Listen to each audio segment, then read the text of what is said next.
Pagi, Bapak Ibu mungkin sudah tahu ya, tepungnya 1 kali.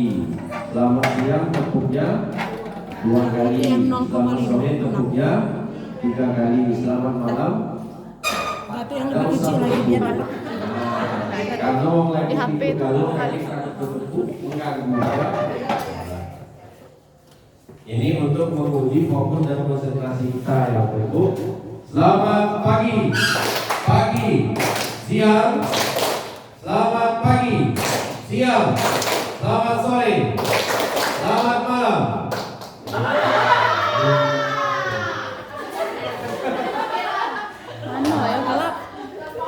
Jadi itu bisa kita terapkan di kelas Bapak Ibu ya, sebagai bentuk upaya kita dalam memberikan kesadaran kepada siswa.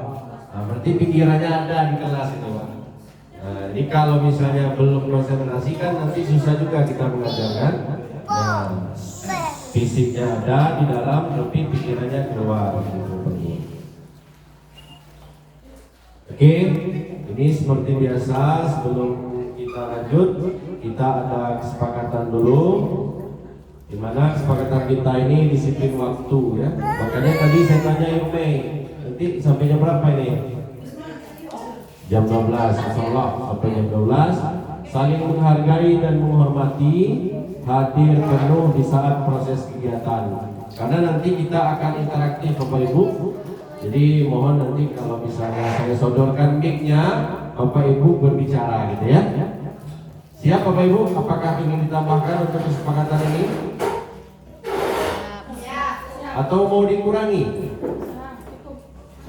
Oke, cukup ya. Nah, ini sudah Bapak Ibu isi kan? Sudah? Mengenai pemetaan terkait profil Bapak Ibu terhadap pola pikir. Nah, sebelumnya Bapak Ibu sudah mengisi pretest ya? Nah, saya melihat hasil pretestnya sangat luar biasa. Artinya meskipun hal ini baru, tetapi Bapak Ibu sudah sedikit memahami terkait pembelajaran mendalam. Nah, muncul pertanyaan seperti ini Bapak Ibu. Mengapa sebelum kita memahami pembelajaran mendalam, kita harus mengetahui dulu terkait mindset kita? Kira-kira ada yang bisa jawab?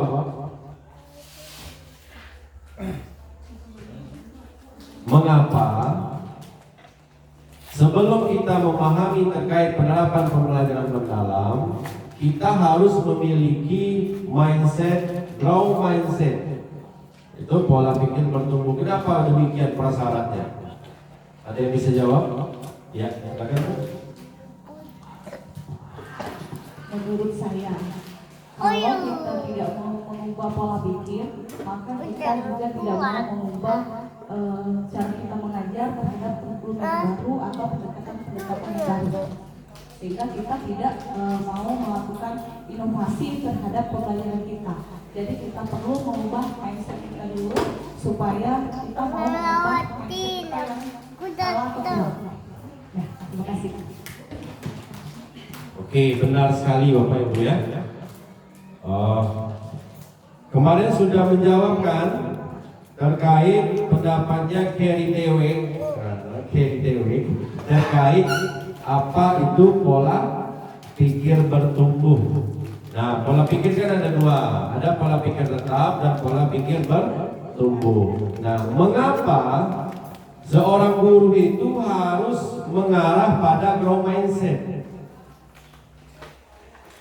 Benar, tadi disampaikan oleh Bu Mei, agar guru ini tidak terpaku dengan situasi biasa, maka dia perlu mengembangkan inovasi-inovasi dalam pembelajaran. Jadi sebenarnya Bapak Ibu, banyak mindset di beberapa guru kita bahwa setiap pergantian menteri, maka berganti pula kebijakan, berganti pula kurikulumnya, sehingga apapun inovasi yang dibuat oleh negara terkait pengelolaan pendidikan ini, ya gurunya tetap mengajar seperti gaya itu.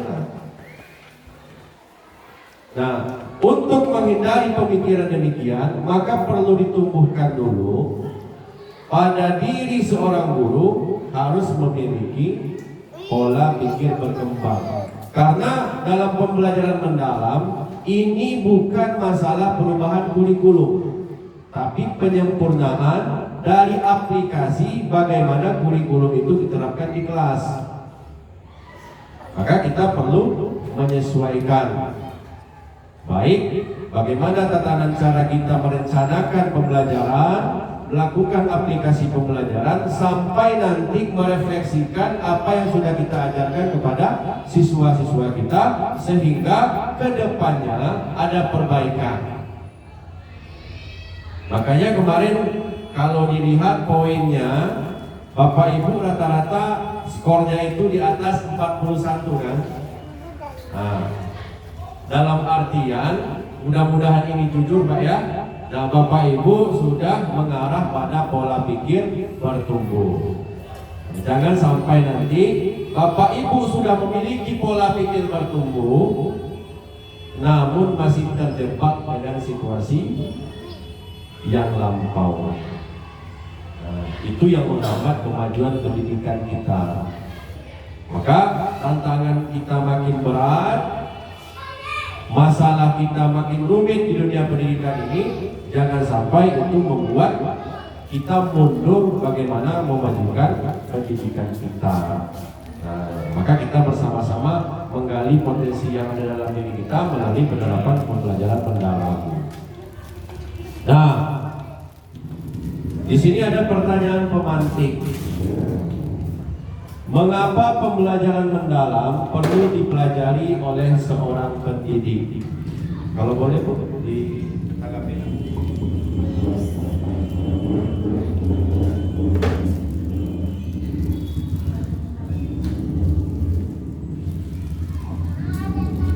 Karena pembelajaran mendalam perlu dipelajari oleh peserta didik biar kita sebagai pendidik lebih mendalam lagi dalam mengajar siswa. Beri tepuk tangan.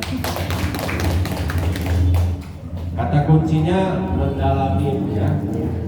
Artinya gurunya perlu belajar dulu ya. Sehingga nanti aplikasinya dalam penerapan praktik pengajaran memang betul-betul gurunya menguasai dulu, sehingga nanti transformasi ilmunya sampai kepada siswa secara utuh gitu ya. Oke. Apa yang akan didapat setelah Bapak Ibu memahami konsep pembelajaran mendalam? Ini kita cerita sebelum belajar ya. Maksudnya ini refleksi awal dulu. Nah, kira-kira gambaran ke depan bisa dijawab Bu? Apa yang akan didapat setelah memahami? Kita kan belum belajar. Ya, kemarin kan sudah dikasih pretest. Nah, buktinya nilainya udah bagus kan? Nah, gimana?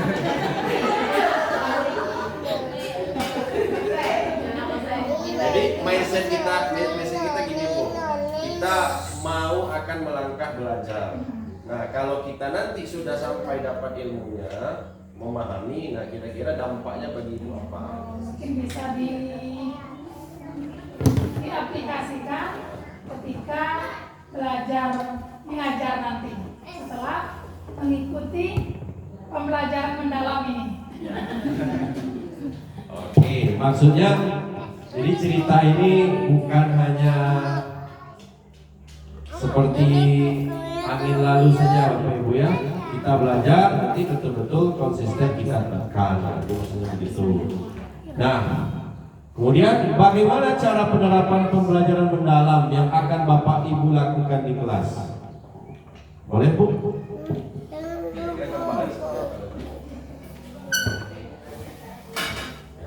Tinggal.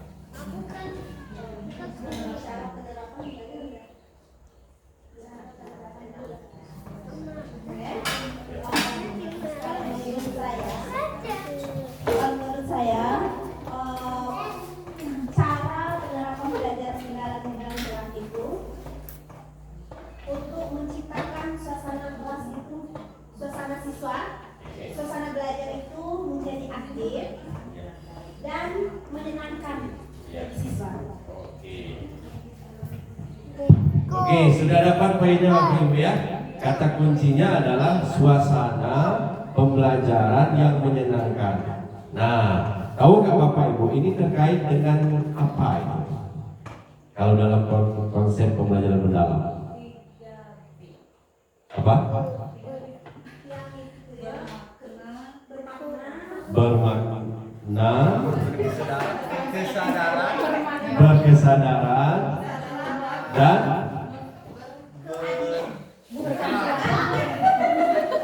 apa? Dan menggembirakan. Nah, benar sekali. Ya, jadi sudah ketahuan ya. Nah, nanti aplikasi yang akan Ibu terapkan terkait prinsip pembelajaran mendalamnya. Salah satunya bagaimana Ibu menyelenggarakan praktik pengajarannya, memfokuskan pada aspek menggembirakan.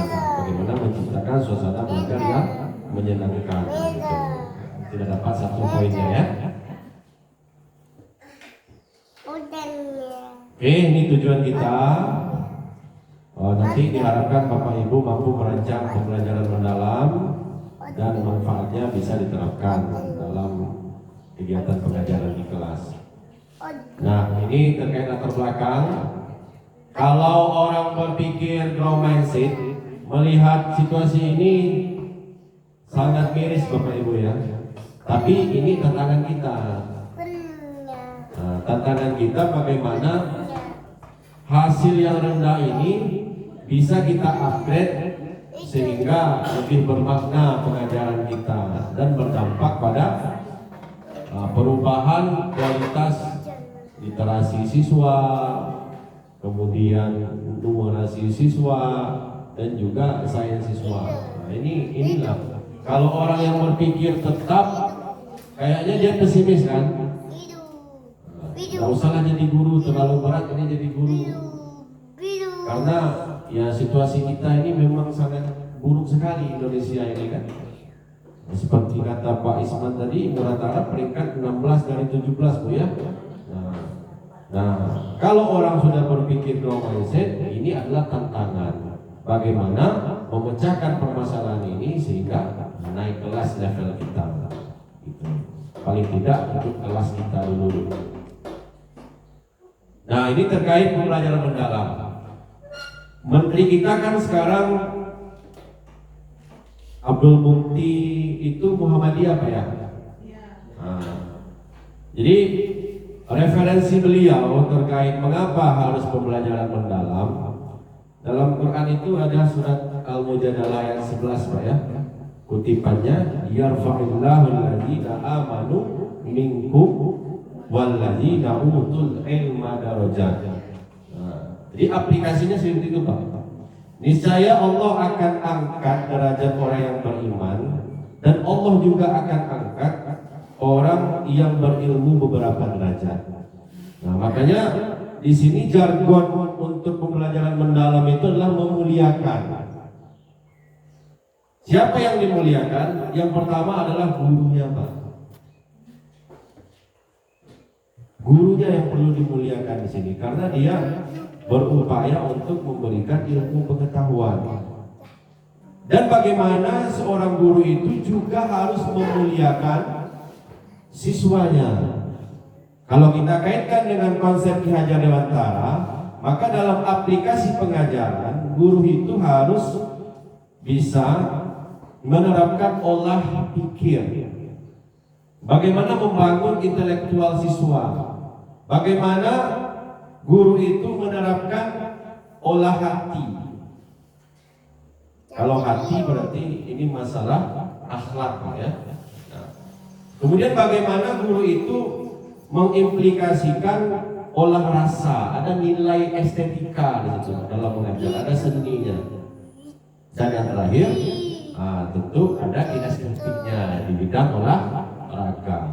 Nah, itulah aplikasi bagaimana seorang guru memuliakan kedudukan murid sebagai pembelajar sepanjang hayat. Kemarin kan ada yang komplain waktu pelatihan.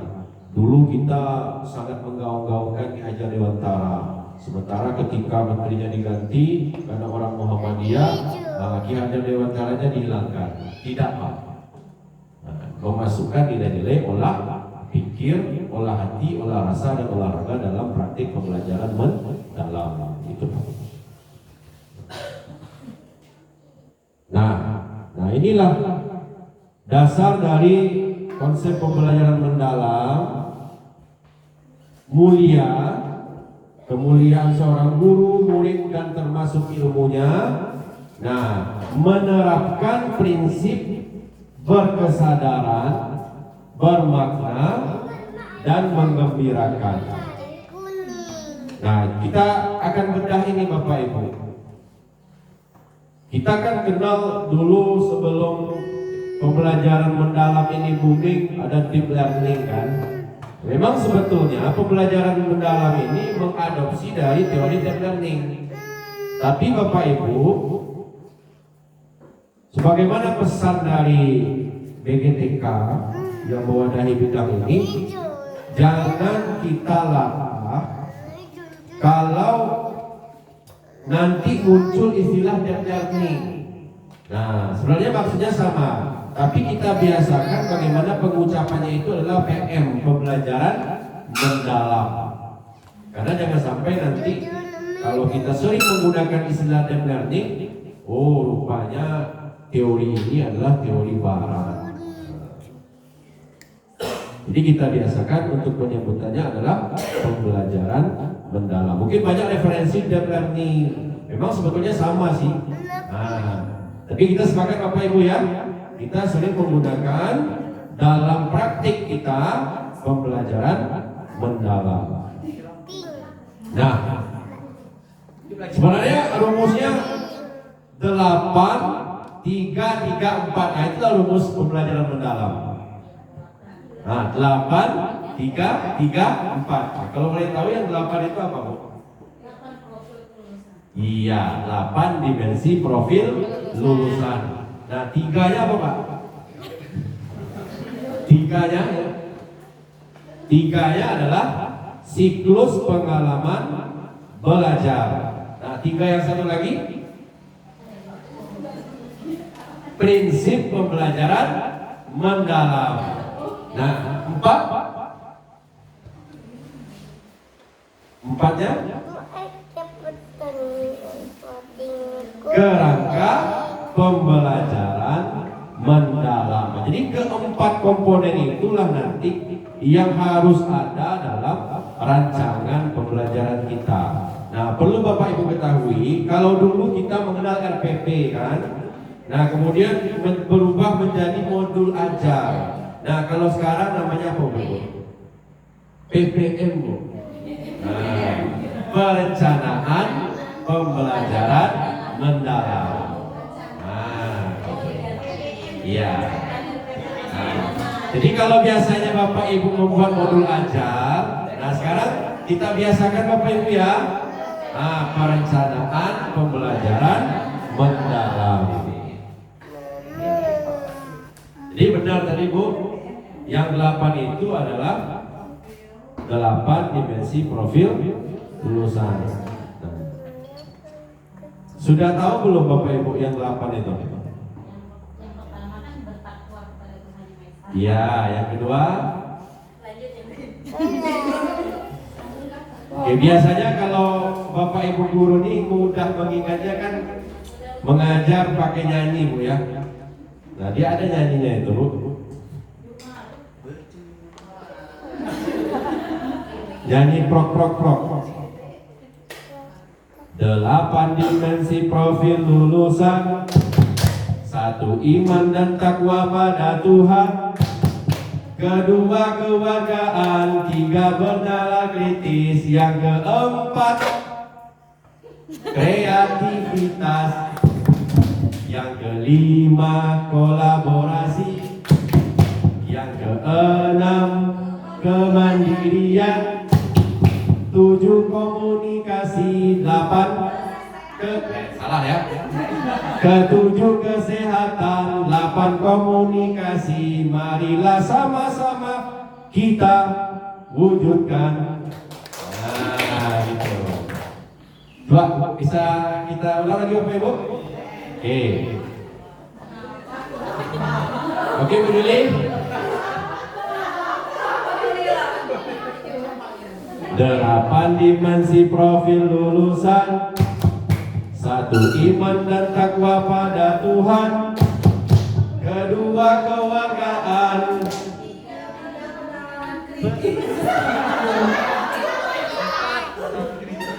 2 kewargaan. 3 bernalar kritis. Yang keempat kreativitas. Yang kelima kolaborasi. Yang keenam kemandirian. 7 kesehatan. 8 komunikasi. Marilah kita wujudkan. Itu bisa disosialisasikan dalam bentuk nyanyi di setiap pembelajaran. Itu loh yang ingin kalian capai.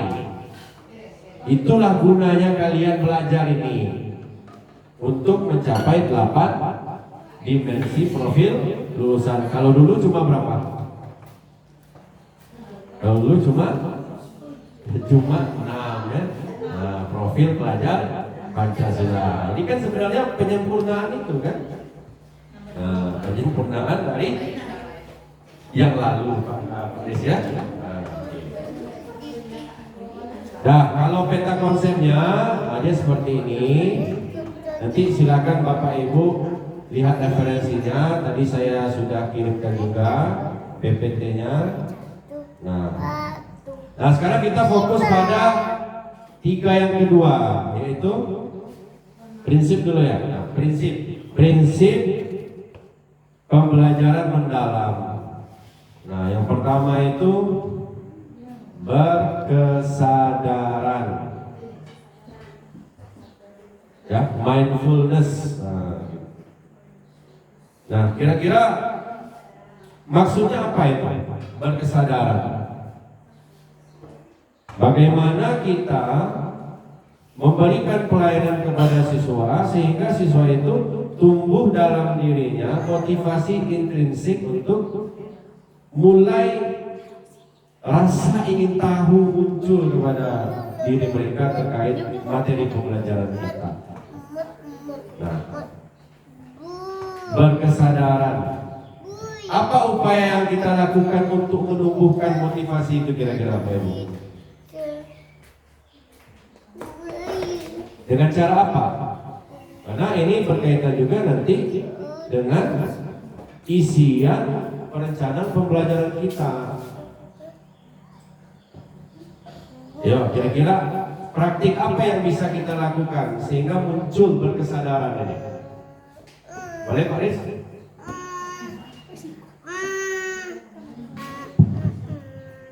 Mungkin untuk menumbuhkan kesadaran, kita bisa juga mengajak anak-anak untuk kembali fokus ke apa yang kita mau kita pelajari. Mungkin bisa jadi mengajak anak-anak untuk rehat sejenak, untuk kita kasih kayak misalnya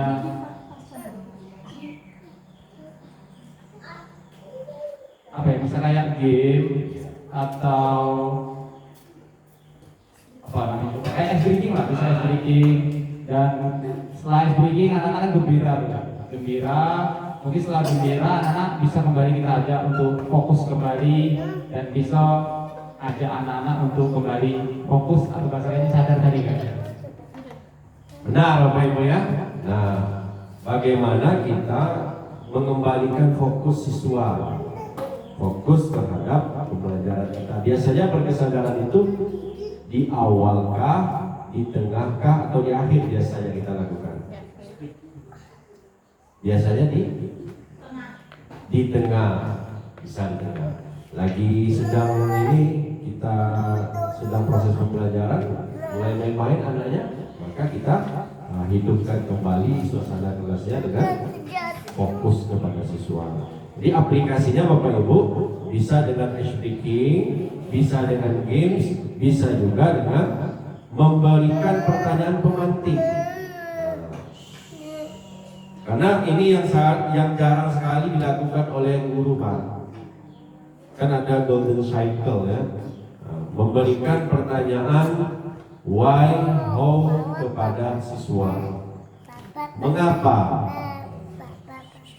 Mengapa kalian berada di sini? Belajar. Bagaimana sebaiknya kalian belajar?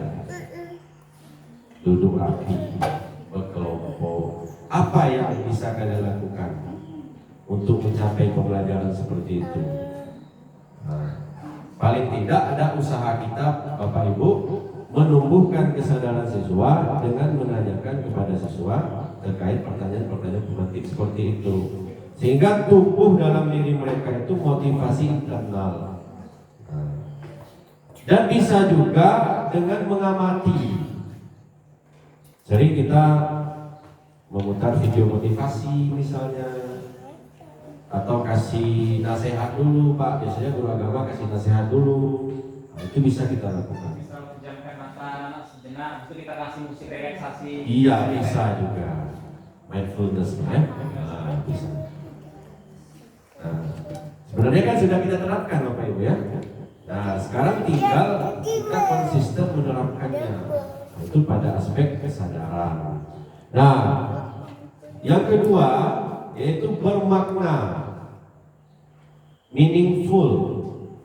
Bagaimana pembelajaran kita ini betul-betul anak itu bisa mengaplikasikannya dalam realita kehidupan. Jangan abstrak. Mereka kan sudah sadar tadi, oh dia hadir di sini untuk nambah pengetahuan. Nah, sekarang bagaimana upaya yang kita lakukan dalam praktik pengajaran agar memberikan pembelajaran ini bermakna secara kontekstual, yang dipelajari itu memang betul-betul bisa diterapkan. Nah, bagaimana aplikasi yang kita lakukan di dalam kelas?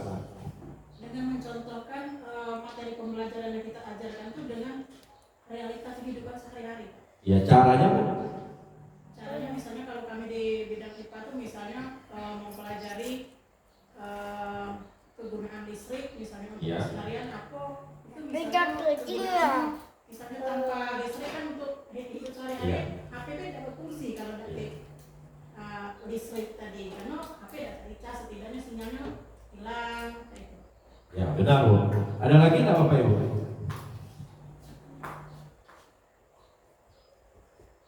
Kita mulai pembelajaran dengan mengamati. Mungkin Ibu putar video dulu atau kasih foto. Ini loh rangkaian listrik. Nah, kemudian diajukan pertanyaan kembali kepada mereka. Nah, kira-kira apa sih hubungannya dengan kehidupan kita sehari-hari? Oh, ini untuk menghidupkan kulkas, Bu, untuk menghidupkan televisi, kipas angin. Atau contoh lain, dalam pembelajaran IPA itu kan ada pembelajaran fotosintesis, Bu ya. Nah, fotosintesis itu kan berkaitan dengan tanaman pangan. Nah, kan realitanya kan bisa kita lihat. Nah, yang ngerti kan guru IPA ya. Nah, artinya kita belajar fotosintesis. Nah, ada kaitannya dengan tanaman, dengan kegunaan hidup sehari-hari. Nah, tinggal aplikasi kita bagaimana anak-anak itu memang betul-betul bisa memaknai bahwa ilmu yang dipelajari ini ada hubungannya dengan kontekstual kehidupan sehari-hari. Nah, yang terakhir, menggembirakan. Ini terkait suasana. Bagaimana guru bisa menciptakan suasana pembelajaran yang menyenangkan dan menantang, Pak. Bagaimana siswa itu gemar untuk mencari dan menemukan ilmu-ilmu baru serta mengaitkannya dengan ilmu-ilmu yang lain. Jadi bukan soal senang saja, Pak. Menggembirakan itu bagaimana kita menumbuhkan dalam diri anak itu. Anak ini memang betul-betul gemar belajar, gemar mencari tantangan baru. Misalnya ketika dikasih soal matematika satu, dia bisa menyelesaikan, maka guru harus menumbuhkan tantangan. Bagaimana caranya? Memberi apresiasi. Kemudian apa lagi? memuji, apa lagi? Memotivasi, kemudian mau nggak ibu berikan kamu soal yang lebih menantang daripada ini? Nah, kalau respon siswanya mau bu, nah berarti sudah mulai mengasihkan pembelajaran itu.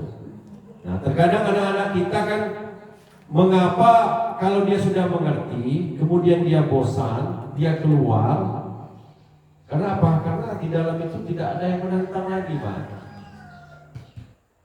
Maka kita perlu mengapresiasi anak itu dengan memberikan soal-soal lain yang lebih sulit ketika dia menguasai itu, sehingga dia lebih gemar belajar. Nah, kan ciri-ciri anak Indonesia hebat salah satunya gemar belajar. Nah, kemudian Bapak Ibu perlu kita ketahui untuk mengimplikasikan prinsip mengembirakan itu, kita harus tahu kebutuhan siswa. Apa yang menjadi kebutuhan siswa ketika ia berada dalam kelas. Kalau dikaitkan dengan teori Abraham Maslow, itu tingkatannya ada 5. Kebutuhan siswa yang pertama adalah kebutuhan fisiologinya. Jadi kebutuhan terkait fisik dia. Gurulah yang menjamin ketersediaan mobiler yang ada di kelas itu. Jangan sampai nanti terjadi pembulian karena siswanya tidak duduk di tempat yang seharusnya. Maka guru harus pastikan dulu. Karena itu adalah kebutuhan siswa. Guru harus memastikan alat tulis siswa, karena itulah kebutuhan dia. Mungkin dengan cara kita, ada beberapa anak 1, 2, 3 kali sudah diingatkan, tapi yang namanya buku tetap juga nggak dibawa. Nah, itu tinggal trik kita lagi bagaimana caranya memastikan kebutuhan itu terpenuhi dulu oleh siswa. Kalau siswanya nggak ada buku, kita yang harus berikan buku. Itu yang pertama. Nah yang kedua, kalau sudah itu terpenuhi, guru harus menjamin rasa aman kepada siswa ketika ia berada dalam kelas. Ada siswa itu kan kadang-kadang takut bertemu dengan siswa yang lain karena merasa terancam. Kita lah yang memberikan rasa aman kepada mereka berada di dalam kelas ini. Kadang-kadang kenapa siswa tidak mau di dalam kelas? Karena dia nggak aman di dalam kelas, dia lebih nyaman di luar. Iya. Nah kemudian naik level ketiga. Apa yang perlu dipenuhi oleh seorang siswa? Yaitu kasih sayang dan rasa memiliki. Nah, jadi memang guru itu harus menyentuh Bapak Ibu.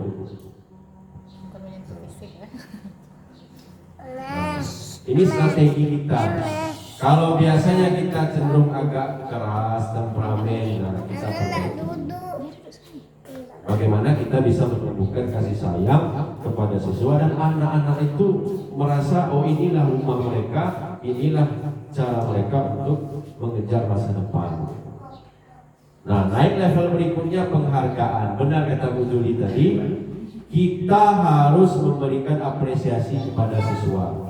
Tapi ingat Bapak Ibu, apresiasi proses yang lebih ditonjolkan. Sekalipun siswanya salah, nah kita harus tetap memberikan apresiasi proses. Tidak apa-apa salah nak, yang penting kamu sudah berusaha. Ya kan? Hai lah, Allah yang kau tidak tahu lah. Jadi kita harus mengapresiasi karena itu adalah kebutuhan siswa. Makanya kita di sini yo kadang-kadang siswa itu nanti kalau iya, nah kalau dulu, nah itu sebagai satu bentuk penghargaan kita. Dan yang terakhir adalah aktualisasi diri. Bagaimana kita memberikan kesempatan kepada siswa untuk mengembangkan potensi bakatnya. Misalnya ada yang merocos terus. Dia bakatnya di komunikasi kan. Kadang-kadang kita kok aja aku cakap itu. menghambat aktualisasi diri siswa. Nah, jangan Bu. Ada siswa yang mungkin dalam kelompok itu dia diam, nah, mungkin potensinya bukan di situ, potensinya mungkin bukan catat. Nah, dikasih dia aktivitas mencatat. Pokoknya kita harus kenal Bapak Ibu ya, potensi diri siswa dan mana yang harus kita tonjolkan dalam aktivitas pembelajaran. Habis kan? Nah, 3 yang berikutnya adalah terkait inti dari pembelajaran mendalam, yaitu siklus pengalaman belajar. Kalau dulu kita kenal dengan pendekatan saintifik di kurikulum 2013. Nah, kalau sekarang kita kenal dengan pengalaman belajar, siklus pengalaman belajar pada pembelajaran mendalam. Jadi untuk pembelajaran inti kita harus mempraktikkan ketiga siklus itu. Siklus pengalaman belajar yang pertama adalah, ada yang tahu? Memahami. Bagaimana aktivitas kita? Memahami dalam artian bagaimana siswa itu bisa mengetahui pengetahuan dasar esensial terkait materi pembelajaran. Nah, bagaimana cara kita agar siswa mengetahui sedikit saja tentang esensi dasar dari materi pembelajaran kita? Apa yang kita lakukan? Sebelum belajar kan itu dulu kan? Memberikan pertanyaan pemantik bisa. Apa lagi?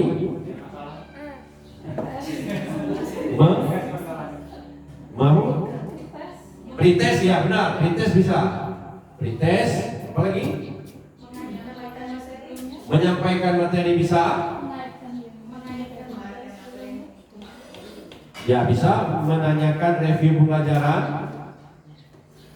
Kemudian bisa dengan menampilkan video, bisa dengan mengamati gambar, bisa juga dengan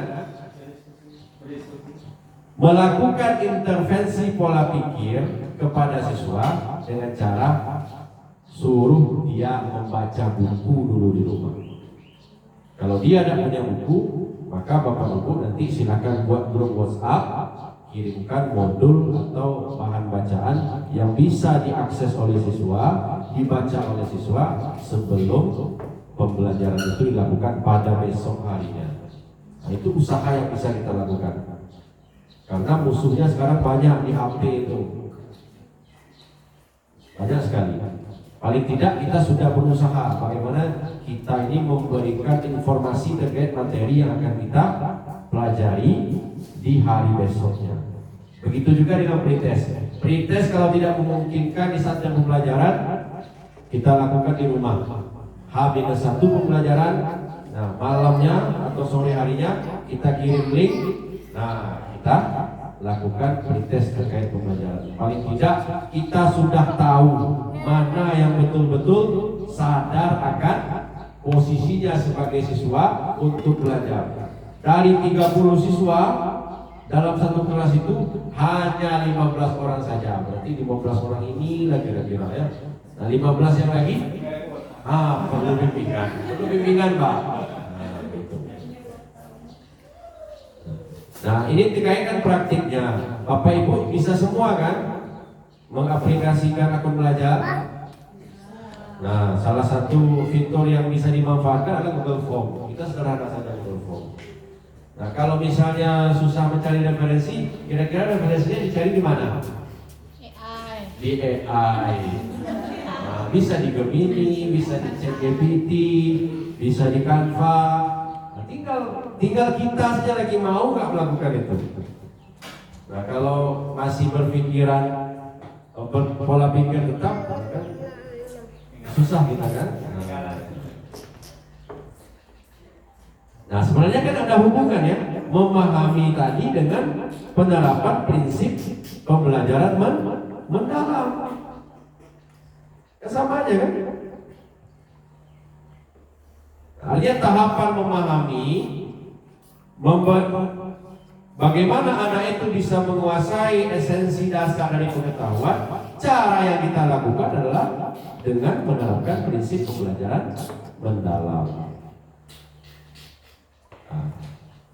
Nah, berikutnya, kalau sudah diterapkan pembelajaran memahami, level berikutnya adalah menerapkan atau mengimplementasikan atau mengaplikasikan.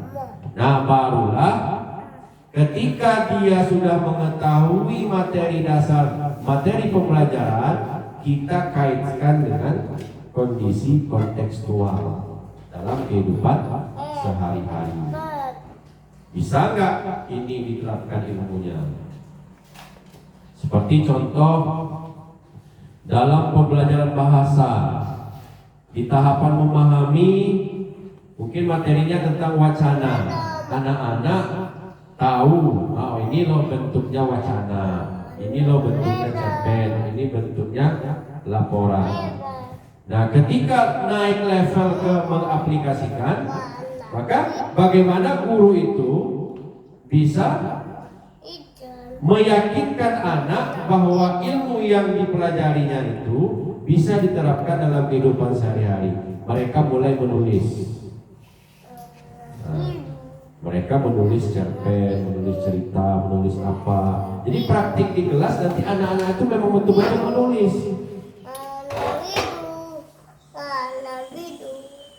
Nah, itulah yang nanti kita awasi, kita dampingi siswanya. Makanya dalam proses mengaplikasi ini sebenarnya yang lebih banyak itu adalah siswanya. Guru ini hanya sebagai kolaborator saja dalam pembelajaran. Sehingganya pada tahapan mengaplikasi ini untuk memudahkan proses pembelajarannya, perlu seorang guru itu membuat LKPD agar pembelajaran ini lebih terarah. Nah, di LKPD itu nanti bisa mengisi studi kasus, bisa menelaah, bisa mempraktikkan kalau dia IPA, ajak anak ke laboratorium. Nah, jadi lebih banyak aktivitas ini siswa dalam pembelajaran.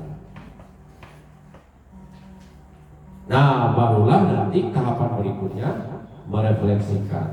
Nah, sebenarnya merefleksikan inilah puncaknya. Pola pikir bertumbuh sangat dibutuhkan sekali perannya pada tahapan merefleksikan. Bagaimana anak-anak ini bisa menjalankan nanti perannya ketika dia sudah bisa memahami, mengaplikasikan, nah dia mulai berada dalam lingkungan masyarakat. Memang betul-betul dibuatnya. Kalau tadi pembelajarannya IPA, fotosintesis, memahaminya anak-anak memahami tentang fotosintesis, kemudian anak-anak mengaitkannya dengan kondisi kontekstual, yaitu kaitannya dengan tanaman pangan. Nah, nanti pada tahapan refleksinya, anak-anak itu memang bisa memaknai dari ilmu yang dipelajarinya dengan mulai menanam. Nah, jadi ada aksinya. Mulai mereka itu betul-betul menerapkan dalam kehidupan nyata. Nah, jadi itu yang perlu Bapak Ibu pahami terkait 8, 3, 3. Nah, empatnya apa? Empatnya kerangka pembelajaran. Kerangka pembelajaran ini mungkin bedanya pada satu aspek saja, yaitu pada aspek pemanfaatan digital. Kalau dulu kan nggak ada dimasukkan itu Pak. Nah, yang keempat kerangka pembelajaran itu, yang pertama adalah praktik pedagogi. Nah, praktik pedagogi itu berisilah apakah kita menerapkan model pembelajaran, apakah kita menerapkan strategi pembelajaran, itu kita rencanakan dulu. Kemudian lingkungan belajar. Apakah kita di kelas, apakah kita di lab, apakah kita di lapangan. Kemudian kemitraan. Nah, karena apa? Karena pembelajaran mendalam ini hasil akhirnya adalah proyek. Makanya yang ditonjolkan di sini inquiry kolaboratif. Bagaimana guru antar mapel ini nanti berkolaborasi menghasilkan suatu proyek dari ilmu yang sudah didapatkan dari mapel-mapel tersebut. Makanya ada koordinator proyek sekarang. Tapi beda dengan dulu. Kalau dulu kan ada temanya, T5 kan temanya. Ada kalau di SMA itu ada 7 tema. Kalau di SMP berapa Pak? Ya, 7 sama. Sama 7 juga. Nah kalau sekarang kan itu nggak ada lagi, Ya. tapi diganti dengan proyek kolaboratif. Nah koordinator itu memastikan di kelas itu nanti proyeknya ada berapa. Nah kolaborasilah antar guru. Misalnya guru MIPA, guru bahasa, dan guru IPS. Nah mau bikin proyek apa? Misalnya mau bikin proyek terkait tanaman pangan. Nah nanti untuk komposisi tanaman pangannya itu guru mapel yang ahli di situ. Nah yang bahasa Indonesianya mungkin membuat narasi dari tanaman pangan, bagaimana cara menanam, bagaimana cara merawat. Nah, guru IPS-nya mungkin kalau produk itu bisa dijual. Nah, jadi produknya nanti hasil dari tanaman pangan yang bisa dijual. Nah begitu juga, misalnya guru IPS dengan guru bahasa Indonesia, begitu juga dengan guru bahasa Inggris. 3 ini saling berkolaborasi. Buat apa? Mau buat misalnya karya tulis yang berhubungan dengan biografi pahlawan. Nah, cerita pahlawannya kan guru IPS. Nah, naskah penulisannya kan guru bahasa Indonesia. Nanti lahirlah suatu karya biografi pahlawan nasional di kelas itu. Nah, tugasnya dari koordinator memastikan itu. Proyek ada berapa? Apa yuk kamu? Anak berapa guru? Misalnya ada mapel 12 misalnya kan? Nah, proyeknya ada 4 misalnya. Itu bagi bayar 3 guru kok, apa yang nak dibuat? Nah, nanti di akhir pembelajaran, nah itu yang dihasilkan. Karena sekarang ini kan banyak yang bertanya, apa bedanya P5 dengan yang proyek sekarang? Nah itulah Bapak Ibu. Karena sekarang lebih mengedepankan pada aplikasi ilmu mata pelajaran. Lintas mapel. Nah, lintas mapel. Barat boleh jadi guru ya. Nah, karena ini waktunya sudah jam 12. Nah, dan kita ini saja ya. Nanti silakan dipelajari lagi Bapak Ibu ya. Mudah-mudahan belum ini terus berlanjut. Jadi kalau misalnya ada beberapa pertanyaan bisa kita diskusikan. Nah sebenarnya untuk IHT ini kalau cuma 2 jam nggak cukup Bapak Ibu. Nah, kalau kami di sekolah itu 2 hari sampai sore. Hari Jumat Sabtu di minggu pertama itu jam 8 kami mulai, jam 4 kami selesai. Nah, hasilnya apa? Hasilnya berkaitan juga dengan kurikulum. Kurikulum kan buat KWSP nanti kan? Nah, jadi hasilnya ya dari hasil HT ini setiap guru nyetor perencanaan pembelajaran mendalam minimal 1 TP. Nah, itulah hasilnya. Nah, tinggal keberlanjutannya nanti praktik mengajar melalui observasi.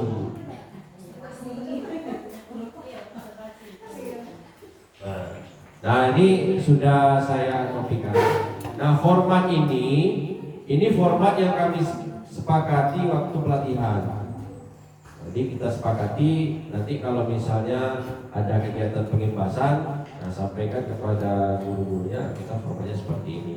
Mungkin ada format lain nggak masalah. Ini format yang dari kami. Ada, silakan Bu. Nah, tinggal cara kita lagi. Sebenarnya praktik ini nanti Bapak Ibu menulis di sini. Ini kalau membuat kerangka pembelajaran praktik pedagogik ini seperti apa, gitu kan? Yang ini gampang lah kan? Yang agak susah itu di pengalaman belajar. Nah, ini yang agak susah. Gimana pendapat? Nah, di awal pembelajaran itu dari hasil kami bukan pendahuluan ya, tapi lebih pada motivasi. Motivasi ini menumbuhkan kesadaran. Nah, makanya di sini kan dituliskan menerapkan golden cycle. Nah, mengajukan pertanyaan mengapa, bagaimana, dan apa. Karena ini yang jarang dilakukan oleh seorang guru. Makanya diharapkan ketika kami turun ke lapangan melakukan pengembasan, nah ini wajib Pak, wajib diterapkan dulu Pak. Mengapa materi persamaan linear penting dipelajari? Gimana kira-kira jawaban siswa itu? Mengapa materi persamaan linear penting dipelajari? Kalau kita tanyakan itu kepada siswa misalnya, kira-kira jawaban siswa apa?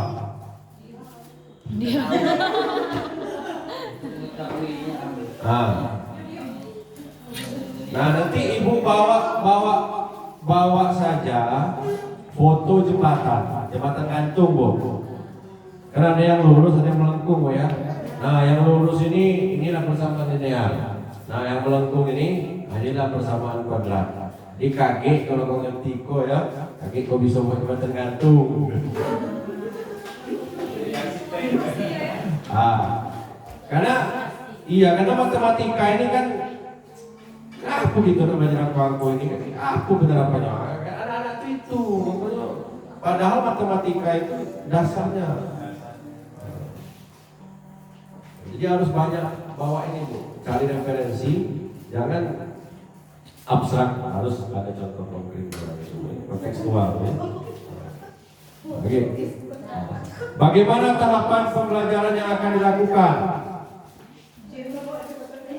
Nah, jawaban anak yang kita harapkan ada diskusi kelompok.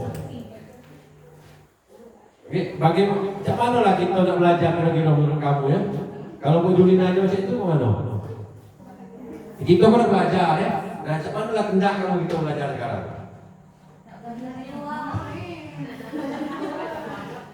Nak belajar di luar ya.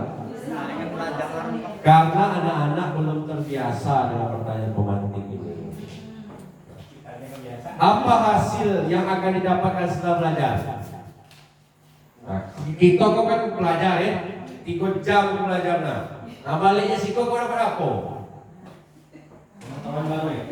Nah, harapannya anak-anak tuh kami mendapatkan pengetahuan baru, kami merasa senang belajar dengan Bu Juli.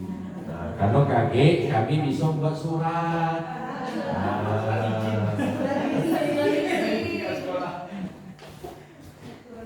Nah, kami senang belajar matematika. Kami bisa mengoptimalkan fungsi otak kami. Senang. Harapannya itu Bu. Nah, makanya kita biasakan kepada anak-anak itu mengajukan pertanyaan. Nah, kadang-kadang kita langsung, ayo kita belajar, enggak Bu.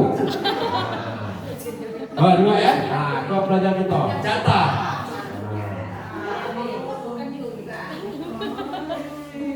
Nah, jadi biasanya Bapak Ibu ya, di awal pembelajaran, anggaplah durasinya 10 atau 15 menit, nah kita terapkan ini. Nanti bisa juga ditambahkan dengan misalnya keempat ice breaking, bisa. Atau melakukan asesmen awal bisa, tapi kalau bisa, asesmen awal itu anak-anak kan sudah punya HP. Nah, kita berbasis Android saja. Ini nggak perlu nak fotokopi buku atau pertanyaan sederhana saja misalnya. Kalau kita nak ukur nih ya, yo pakai Google Form, jadi bisa diperiksa langsung. Sudah, Pak Ibu ada pertanyaan kira-kira?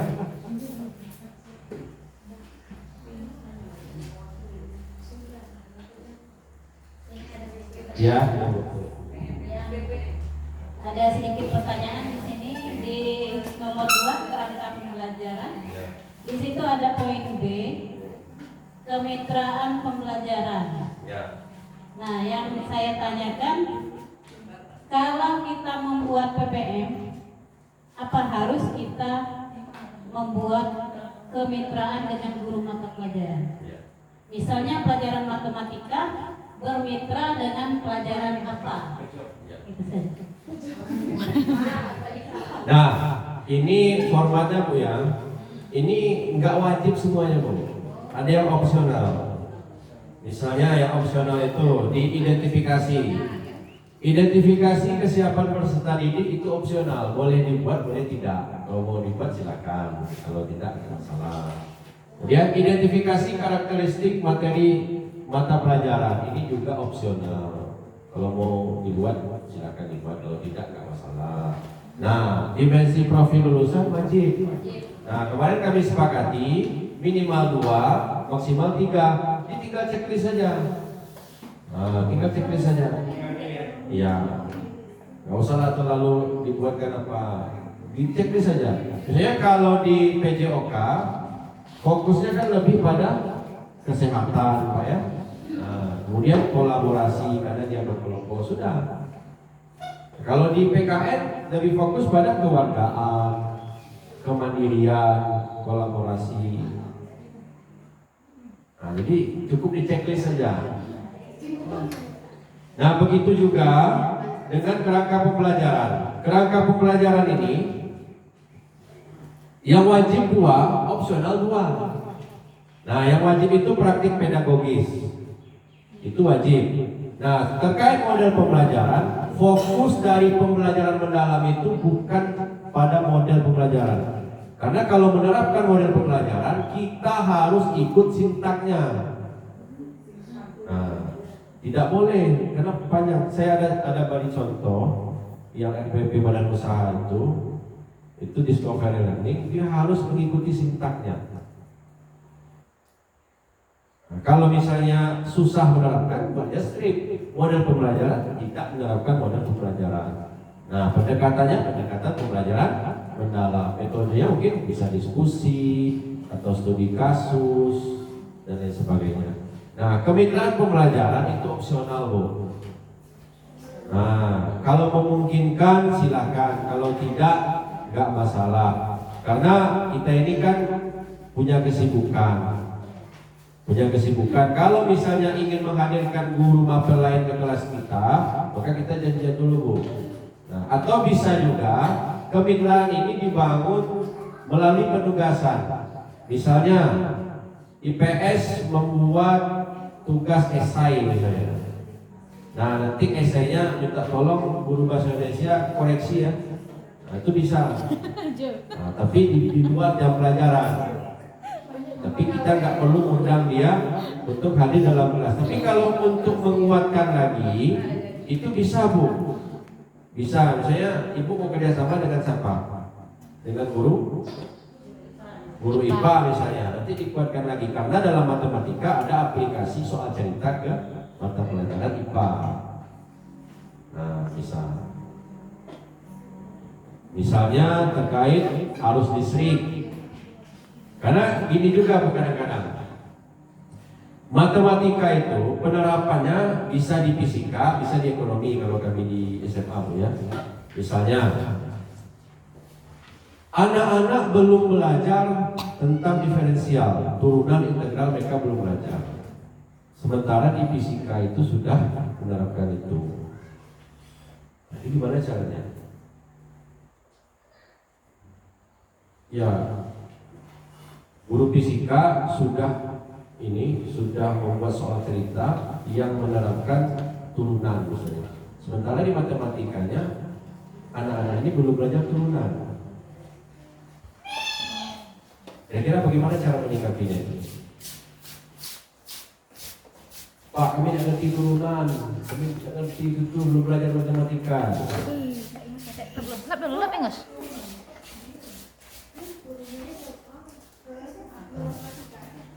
Berarti guru fisikanya harus belajar matematika dulu. Nah, ngasih pelajaran matematika pada siswanya. Nah, iya. Nah ini opsional Bu. Kalau saya lebih pada kalau di ekonomi itu misalnya pembelajaran tentang badan usaha. Saya biasanya ngajak kemitraannya guru BK karena berkaitan juga dengan bimbingan karir. Cerita tentang perusahaan kan. Nah, karena guru BK ini kayaknya standby terus bisa dibawa kan. Intinya komunikasi janjian dulu Bu. Nah kemudian kemitraan dengan instansi pihak luar. Ini biasanya untuk SMK. Karena mereka ini kan ada dudika ya, dunia usaha, dunia industri dan dunia kerja. Untuk menguatkan lagi keyakinan anak terhadap pentingnya ilmu ini, maka kita perlu hadirkan ahlinya. Nah, kalau misalnya Pak Ani ngajar PKN, kita bela negara, nanti mengambil kan? Nah, itu opsional saja, opsional. Kalau misalnya mau diterapkan lebih bagus, kalau tidak ya tidak masalah, ya. Nah, penerapannya nanti bisa di dalam kelas, bisa di luar kelas, bisa dengan penugasan. Itu Bu ya. Nah, tapi sebenarnya untuk kebutuhan pembelajaran ini lebih kepada pembelajaran berbasis proyek ini. Ya, proyek. Karena proyek tidak bisa sendiri, dia harus kolaborasi. Nah, lingkungan belajar ini wajib. Kemudian pemanfaatan digital ini opsional. Kalau mau dihilangkan boleh hilangkan. Kalau mau ditambah silakan tambah. Misalnya sumber belajar. Sumber belajar sekarang kan banyak, e-book. Silakan nanti Bapak Ibu akses di ruang GTK, itu ada buku di situ. Buku apa aja ada di situ. Saya mapel PKN kelas 7 ada di situ. Download. Karena memanfaatkan digital. Saya Bapak Ibu punya modul pembelajaran yang ada di Drive. Nanti Drive-nya, linknya kirim ke siswa, siswa bisa akses sendiri. Nah, kalau kami seperti itu. Nah, pelaksanaannya Bapak Ibu kalau misalnya buat PPT ya, tulis saja Canva di situ. Nah, misalnya kan? Atau misalnya dalam pembelajaran ada kesulitan terkait penguasaan materi, Bapak Ibu buka aja Gemini kan termasuk teknologi kan? Nah, itu. Bapak Ibu kesulitan untuk menemukan LKPD, cari aja di Gemini.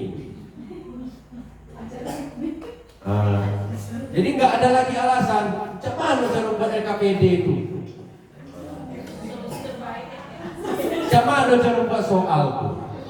Nah kita manfaatkan teknologi. Nah tinggal nanti paling edit dikit kan. Nah kalau fontnya agak jarang, nah kayak gitu. Nah kita rapatkan, lagi di copy LKPD. Saya, ini misalnya KPD ini belajar tentang biaya peluang. Ini carinya di media ada, tinggal kita memilah-milahnya lagi. Nah ini adalah aktivitas siswa. Kita ya paling menerangkan di awal biaya peluang itu adalah pengorbanan. Kenapa pengorbanan muncul? Karena ada pilihan. Kenapa pilihan muncul? Karena kita dihadapkan dengan kelangkaan. Jadi ada hubungan ya, kelangkaan, pilihan, biaya peluang. Nah sekarang dalam konteks kehidupan sehari-hari, nah ini ada kasus, silakan jawab di sini. Nah kita tinggal membersamai siswa saja lagi.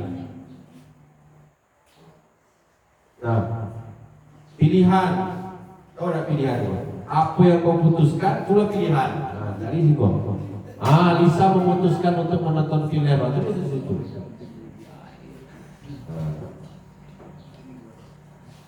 Nah ini membantu kita Bapak Ibu. Kalau kita ceramah, oke lah kalau ngajarnya 2 jam. Kalau ngajarnya 8 jam,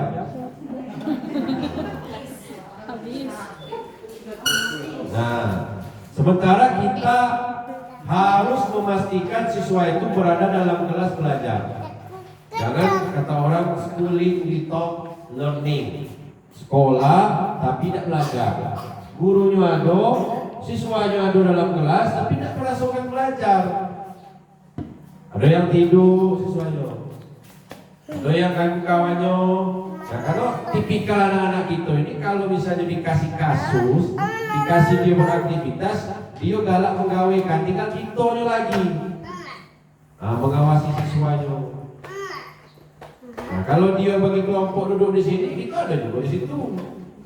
Nah, paling izin-izin dikit, Pak izin Pak, izin. Nah, bisa lah bilang. Tapi kalau kita duduk di sini, apalagi main HP, nah sesuatu dia terserah dia pun di belakang itu kan. Nah inilah sebenarnya yang membantu kita ini. Makanya kita biasakan dalam pembelajaran itu kita siapkan LKPD untuk anak-anak itu bisa bergawe di dalam kelas. Nah setelah itu selesai, nanti besok apa presentasi. Kalau misalnya presentasi susah di depan, nanti presentasi situ baik. Nanti kau baca apa yang kau tulis itu. Nah, kalau konsisten itu kita lakukan kan enak jadi guru kan? Nah, tinggal kita mana yang nak ngerti itu. Nah, jadi ada kasih sayang dan perhatian aku. Maksudnya macam kalau kami dalam kelas ya Pak Des ya. Kalau Pak Des kan di lapangan kan.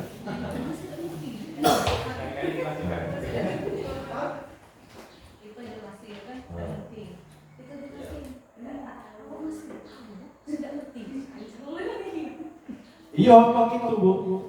Perlu bimbingan. Makanya nanti ada asesmen kan. Asesmen itu kalau secara umum kan ada dua, ya. Ada formatif, ada sumatif. Nah, kalau formatif kan prosesnya semua. Kalau sumatif kan hasil belajarnya. Nah, itu kan kalau mempersamai siswa tahu kan mana siswa yang ngerti, mana yang aktif, mana yang tidak. Nah yang aktif itu perlu bimbingan. Itulah gunanya guru wali itu. Ini ngatur baik guru wali. Misalnya si Ani misalnya. Si Ani ini kebetulan guru walinya Pak Riz. Ngajar peduli kan. Pak Riz, si Ani itu mengutul. Disuruh ini tak galak, disuruh ini tak galak. Nah, coba kita selesaikan berdua cuma nol masalah. Disuruh nyatat tak galak, apa yang namanya nyatat kok mana? Kalau dia tak bisa nyatat, ya belajar nyatatnya dulu. Kira-kira fungsinya kayak itulah Bu. Nah, Bapak Ibu nanti bisa diterapkan ya untuk LKPD ini. Kira-kira bisa kan kalau ingin mencari LKPD? Di mana mencarinya? Di Gemini. Nah, makanya sebenarnya kan kalau kita lah tahu fungsinya perlu buku lagi kira-kira. Kok muncul mulu jadilah ada tujuan pembelajaran di situ. Nah, buat di situ kaki. Di situ. Mudah kan? Tidak kan dia berat sebenarnya.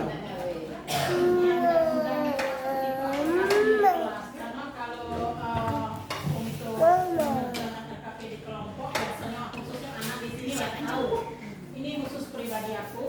Biasanya yang mengerjakan anak-anak yang itu jadi yang lain itu yang sibuknya mungkin 3 anak yang aktif dari 5 dari 1 yang mau bekerja yang 2 nganggur. Benar Bu, saya juga demikian. Makanya di atas ini ada identifikasi kesiapan peserta didik. Ini juga terkait minat kan. Apakah siswanya minat belajar berkelompok? Kalau kita uji coba pertama nggak minat, kita bisa ubah Bu. Lembar ini ya, semua siswa harus punya. Barangkali nanti duduknya yang berkelompok, tapi semuanya aktif mengerjakan ini. Kalau kita cuma 1 untuk berlima, ya paling 1 orang atau 2 orang.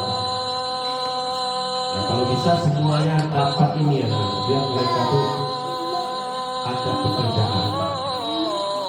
Soal dia misalnya contoh jawaban temannya, untuk awal-awal dia dulu. Yang jelas anak-anak ini tidak ribut, tidak teman-teman, mereka ada aktivitas. Komparko, kamu cukup sewa dapat. Nah, biar mudah, kelompok gitu ya. Nah, pokoknya dalam waktu setengah jam itu selesai kalau. Nah, nak tahu nanya, ayah kelompok tu cikgu juga. Jadi semuanya gawe. Nah, nanti tinggal kalau sudah selesai, nah, cara kita presentasinya seperti apa, gitu kan? Atau memberikan pertanyaan saja kepada anak-anaknya sehingga anak-anaknya nggak perlu depan. Nah, inilah hasilnya. Nah, ini ibu nilai. Nah, ibu nilai hasil kerja mereka. Bisa menjadi rapor beliau.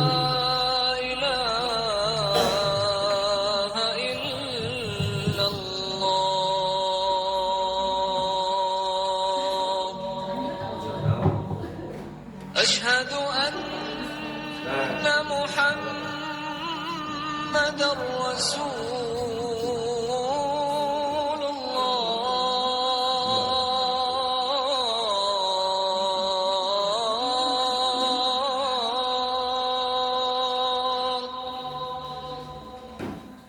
أشهد أن محمد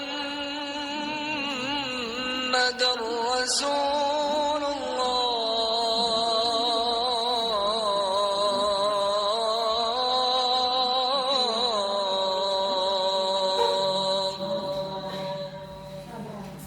حي على الصلاة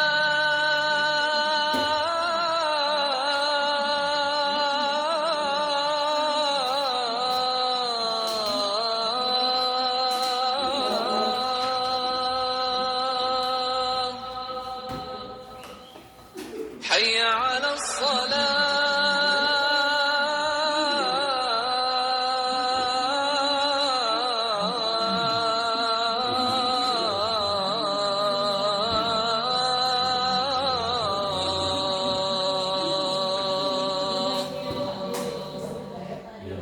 حي على الفلاح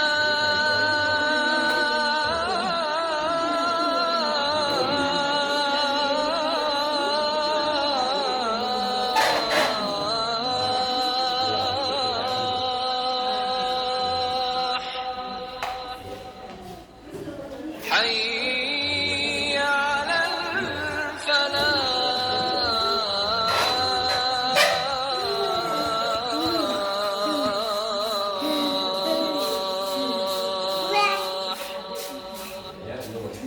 الله أكبر الله أكبر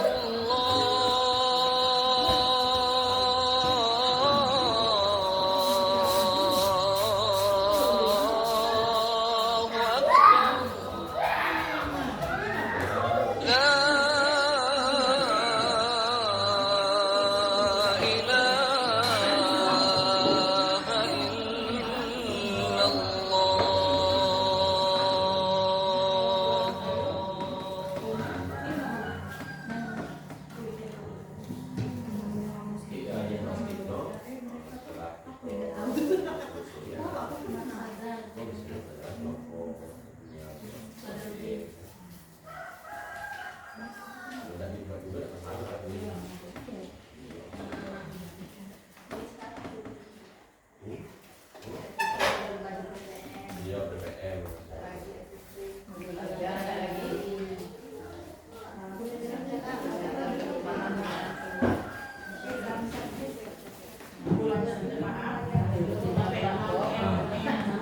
Oh.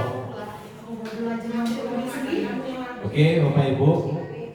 Nanti kalau misalnya apa ya tidak keberatan, ya pakai format ini saja untuk SMP Karanganyar. Jadi ketika nanti ke kurikulum atau ke dinasnya kan bagus itu tampilannya. Kalau bisa diminimalisir. Nah, nanti kan penerapannya di hari belajar. Nah, ini kayaknya kalau SMP saya lihat di Muratara ini itu sudah posting tuh hari belajar Kamis, hari belajar Rabu. Nah, sebenarnya hari belajar itu kan mempersiapkan ini untuk minggu depan. Kalau kami di SMA, karena pulangnya sore Bang, kemudian jamnya juga banyak, mungkin hari belajar ini belum efektif. Karena mohon maaf saja kami banyak yang dari Nikau. Tapi ya kalau untuk standar kurikulumnya ya seperti ini harus ada. SMA kan, tadi kirim Pak, cepat.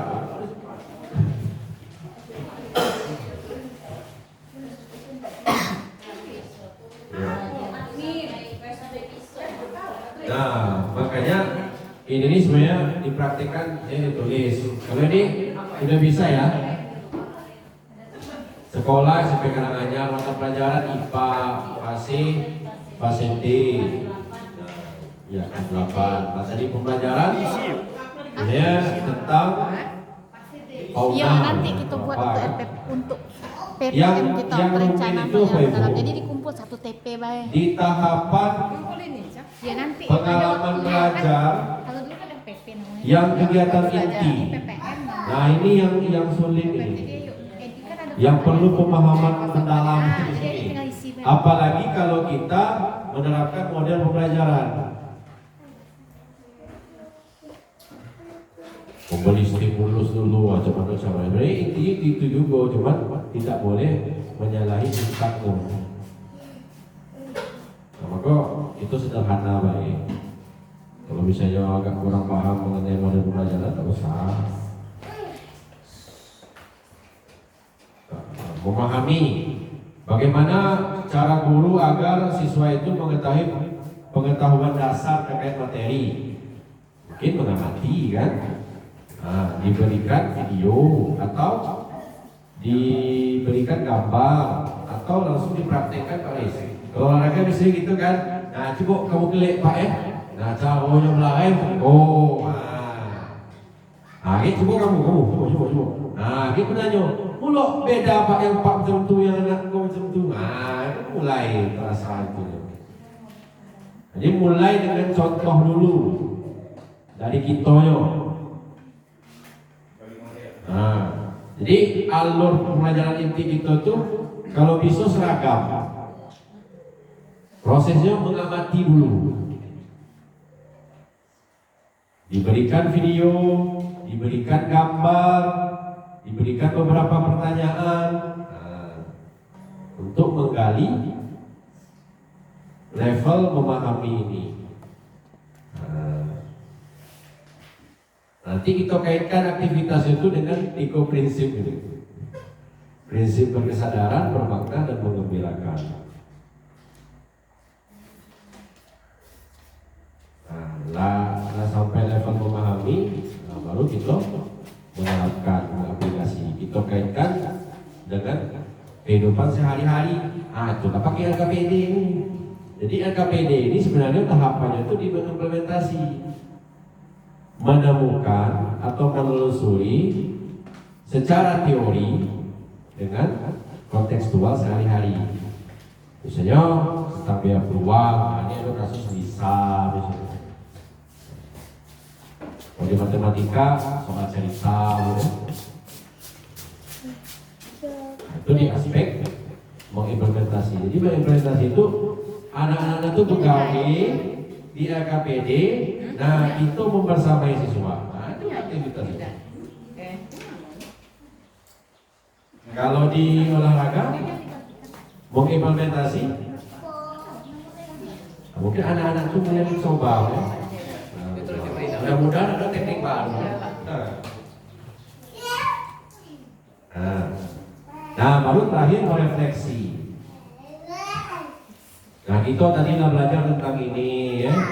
Nah, bagaimana penerapan pengembangan kamu ke depan lagi terhadap karakter kamu. Kalau sudah misalnya belajar tentang kebutuhan, lagi refleksinya apa?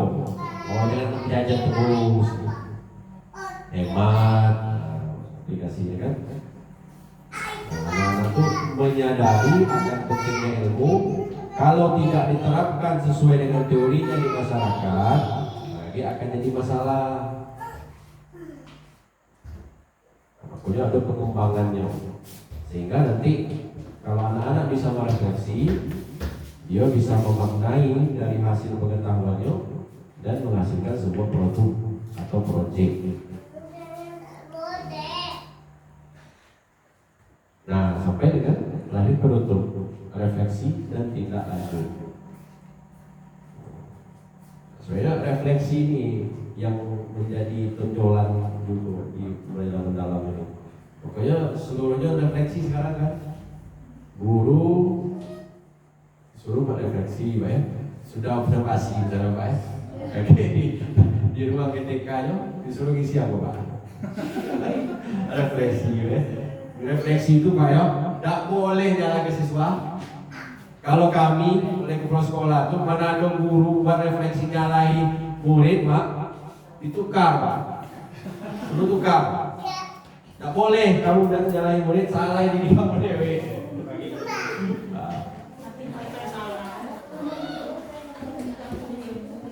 Nah itu Pak. Nah itulah gunanya refleksi, memaknai pengalaman yang sudah kita alami sehingga menjadi pembelajaran ke depan untuk lebih baik. Nah itu Pak. Jadi kita biasakan anak-anak. Nah kita pernah belajar ya. Nah terkait 4P baik. Peristiwa apa yang kamu dapatkan dalam itu? Kami belajar Pak. Macam mana perasaan kamu? Pening Mbak. Harapan itu kan senang. Nah senang. Nah apa penerapan tindak lanjutnya dari pembelajaran kamu kok? Nah oke, kita belajar di rumah lagi. Pak kan lah kasih tugas ya. Tugas kita membuat. Kita belajar lagi. Oke, kita terapkan dulu dalam kehidupan nyata aku. Aku nak kebun. Harapannya saya itu. Tadi proses refleksi. Nah, baru kita tindak lanjut. Pusing pada Tindak lanjut untuk pembelajaran ke depan. Oke, nak ya. Nah, kita mau belajar tentang minggu depan kita belajar yang lain lagi. Nah, kakek di grup WA tuh Pak kirimkan alurnya. Apa-apa saja yang nak kamu siapkan, Pak kirim di situ. Manfaat semua fotokopi. Nah, kita keluar lagi kan? Keluar dengan gembira. Tidak jadi lupa. Nah, tinggal kita biasakan saja lagi. Nah, kalau sudah alurnya seperti itu, nah enak kita jadi guru ini. Kalau disuruh nanti ngajar 5 hari, siap. Nah, disuruh ngajar 8 jam, siap. Disuruh gantikan guru, siap. 32 jam.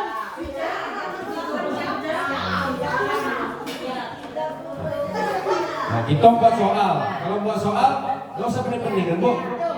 Apalagi matematika kan, nak ngedit-edit angko.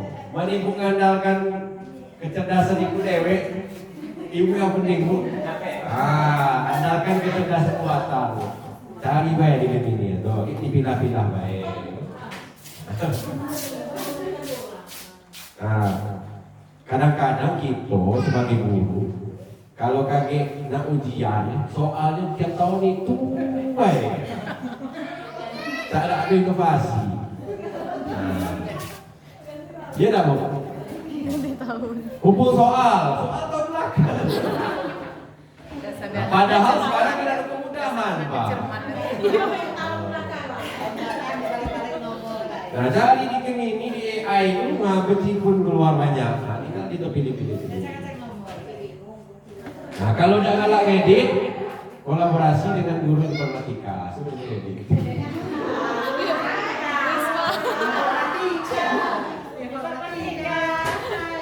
Itu kan kemitraan tuh, Bro.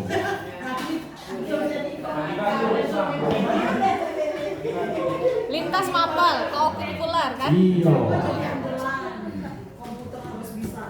Jadi untuk ini bisa Bapak Ibu ya. Tinggal dicontoh-contohkan baik.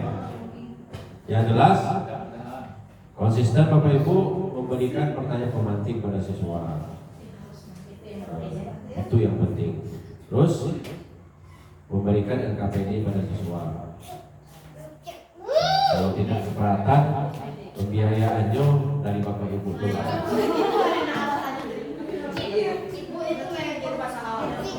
Kalau saya Bu di grup itu H-1 kayak saya kasih pretest dulu siswa. Nah ini modulnya silakan akses. Pak, ini mana Pak? Nak kami print boleh, rangkum boleh. Rata-rata anak-anak itu nak ngapain? Nak ngeprint baik, nak print kalau modul anak. Nak galak nyatat. Nah, kita tak bisa maksa juga, penting kita dulu. Nah, lagi LKPD ini dikirim. LKPD itu sama banyak-banyak, mungkin 2 lembar atau 3 lembar kan 1000 kan. Nah, LKPD ini, nah silakan di-download, nanti di-print, kakek difotokopi per masing-masing kamu. Cuman aku print juga di sekolah, agak 10 rangkap. Nah, kakek misalnya siswa itu tidak ada kan, Pak lupa fotokopi Pak, kasih. Kalau misalnya masih kurang ya langsung kasih foto. Cuman kami kalau di sekolah kalau masalah kertas tuh masalah. Masalah kalau kami kertas di sekolah tidak masalah. Tidak pernah ada kertas yang utuh ini. Kertas yang lain banyak yang telah dipakai biasanya kami kumpul terus dipakai belakang. Printer ada.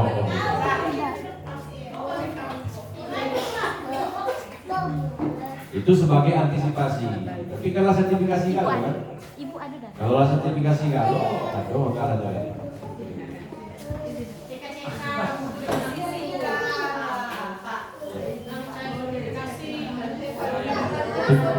Dikti, ayo.